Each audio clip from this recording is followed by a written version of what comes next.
नमस्कार, जय हिंद विद्यार्थी मित्रांनो. आज दिनांक 1 मे, आज जागतिक कोणता कामगार दिन, बरोबर. तर सर्वांना जागतिक कामगार दिनाच्या मनापासून शुभेच्छा. मित्रांनो बघा, आज आपण काही चालू घडामोडीचे प्रश्न पाहणार आहोत, जे प्रत्येक स्पर्धा परीक्षेसाठी काय आहेत, अति महत्त्वपूर्ण आहे. परीक्षा कोणती जरी असेल तरी चालू घडामोडी या विषयावर हमखास 2 ते 3 प्रश्न विचारले जातात. काही पेपरला 4 ते 5 पण प्रश्न विचारतात विद्यार्थी मित्रांनो. तर बघा, आजचा पहिला प्रश्न काय आहे? आजचा पहिला प्रश्न बघा काय दिलेला आहे. कोणत्या संघाने AIFF एलिट युथ लीग 2025-26 चे विजेतेपद पटकावलेले आहेत? मित्रांनो, एक तुम्हाला माहिती पाहिजे बघा, इथं बघा काय दिलेलं आहे तुम्हाला. जे काही AIFF म्हणजे काय, all India football federation, all India football federation याची स्थापना केव्हा झालेली आहे? तर 23 जून 1937 ला. मुख्यालय कुठं आहे? तर द्वारका, न्यू दिल्ली. लक्षात असू द्या मित्रांनो, हे जे AIFF आहे यांच्या मार्फत एक एलिट युथ लीग 2025-26 चे काय करण्यात आले होते, आयोजन करण्यात आले होते. केव्हा? तर मित्रांनो लक्षात असू द्या, 28 फेब्रुवारी 2026 पासून मित्रांनो ही स्पर्धा सुरू होती. या स्पर्धेचे जो विजेता संघ आहे तो आहे पंजाब FC, आणि जो कोणी उपसंघ आहे मित्रांनो, अंतिम सामना झिंक फुटबॉल अकॅडमी, लक्षात असू द्या, आणि पंजाब FC यांच्यामध्ये झाला, आणि पंजाब FC ने काय केलंय, विजय मिळवलेला आहे. मित्रांनो, ही जी स्पर्धा आहे, ही स्पर्धा हुशियारपूर पंजाब इथे काय करण्यात आली होती, आयोजित करण्यात आली होती. या स्पर्धेचे बघा सध्याचे जे अध्यक्ष आहेत ते कल्याण चोंबे आहेत. लक्षात असू द्या. ब्रीदवाक्य काय? फुटबॉल विकासावर लक्ष, बरोबर. ही जे AIFF आहे, AIFF यांच्या प्रमुख स्पर्धा जर बघितलंय तर जे IPL सारखी मित्रांनो इंडियन सुपर लीग नावाची एक स्पर्धा आहे, त्याचबरोबर I league, Santosh trophy, youth league या महत्वाच्या काय तर स्पर्धा आहेत. चला मित्रांनो, पुढचा प्रश्न आहे बघा. पुढचा प्रश्न काय आहे? तर बघा, मिशन सक्षम कोणत्या संस्थेने सुरू केले?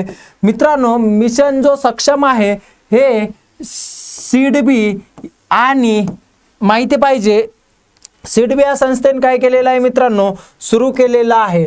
बघा, मिशन सक्षम काय आहे? तर हे जे आहे एक ज्ञान आणि आर्थिक साक्षरता अभियान आहे मित्रांनो, ज्याची स्थापना जे कोणामार्फत सुरू करण्यात आलेलं आहे, सिडबी आणि ट्रान्स युनियन सिबिल यांच्या संयुक्त भागीदारीने मिशन सक्षम ही योजना सुरू करण्यात आलेली होती. कशासाठी? तर जे सूक्ष्म, लघु आणि मध्यम उद्योग आहेत यांची आर्थिक साक्षरता मोहीम साठी, बरोबर. त्याचबरोबर जे काही कर्ज मिळवण्यासाठी जे काही मिशन सक्षम आहे, आर्थिक साक्षरता अभियानाच्या अंतर्गत कर्जाच्याही रिलेटेड ही योजना येईल मित्रांनो.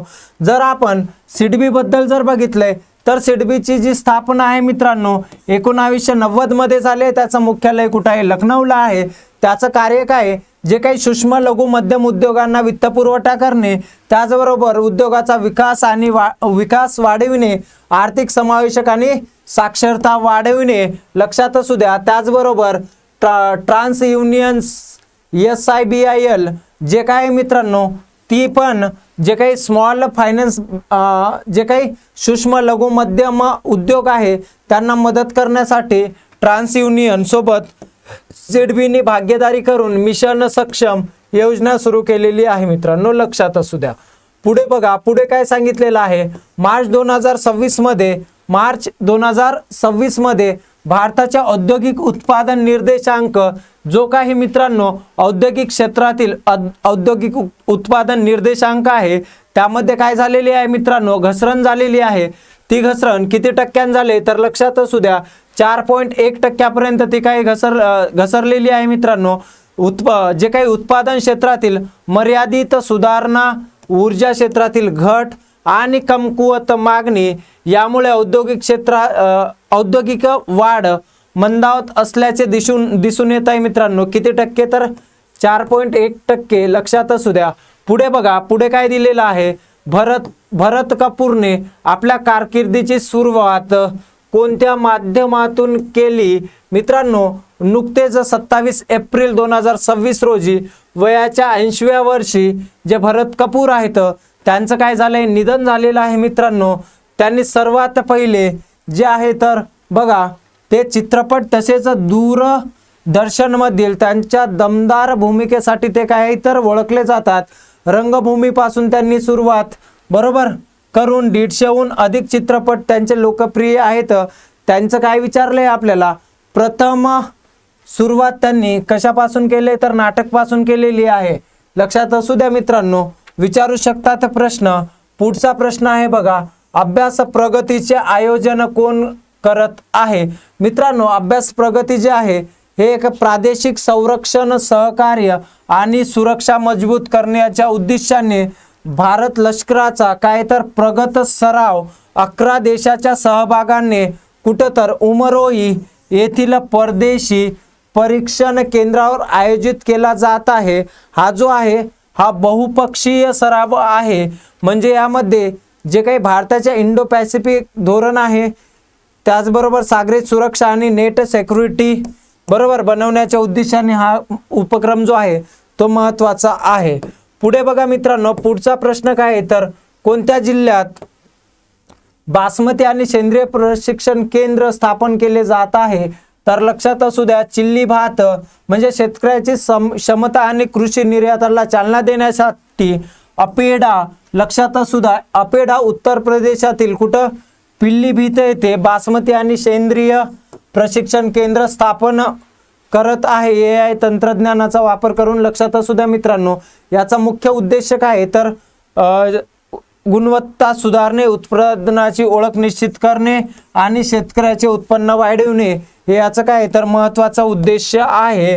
पुढचा प्रश्न बघा, युरोपामध्ये एकात्मिक लिथियम मूल्य साखळी स्थापित करणारा पहिला देश कोणता आहे? तर लक्षात असू द्या, फिनलँड.